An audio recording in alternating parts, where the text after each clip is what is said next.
श्री स्वामी समर्थ। आज दिवसाची सुरुवात अशी काय झाली होती, रात्री झोपायला उशीर झाला होता म्हणून सकाळी उठायला पण उशीर झाला। उठले, झाडून काढले आणि अंगणात सडा टाकून घेतले। मग रात्रीचे भांडे पण एवढे मोठे पडले होते, पाटले दुखत होती म्हणून भांडे तसेच ठेवले होते। भांडे घासून घेतले, आंघोळ करून देवपूजा केली, याची पूजा करून घेतली। धपाटे करायचं ठरवले होते, भोपळ्याचे धपाटे करायला घेतले। ननंदबाईचा उपवास होता म्हणून त्यांनी दुपारी जेवतेत म्हणून आधीच धपाटे करून ठेवले आणि त्यांना टरबूज पण कापून दिले आणि आम्हाला जायचं होतं स्वामी समर्थाच्या केंद्रात। मग आम्ही दोघी निघालो। मग त्यांनी घेतल्या 2 डझन केळी। आपल्या मनात असलं की सगळं होतंय बघा। आणि मग केंद्रामध्ये याग चालू होतं, आम्ही यागाला काही बसलो नाही, काय नाही।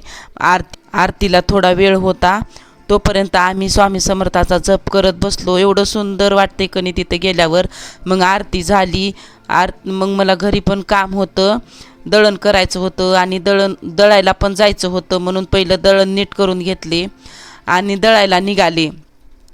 माझा भातचा कसा व्हिडिओ काढत आहे बघा, मी दळायला चालले तर। मग ननंदबाई गेल्या होत्या बाहेर राखी आणायला, त्यांनी समोसे घेऊन आल्या। त्यांनी बाहेर गेल्यात आणि काही खायला आणलं नाही, असं कधी झालंच नाही। त्यांनी मस्त समोसे गरम गरम घेऊन आल्या, आम्ही सगळेजण बसून खाल्लो।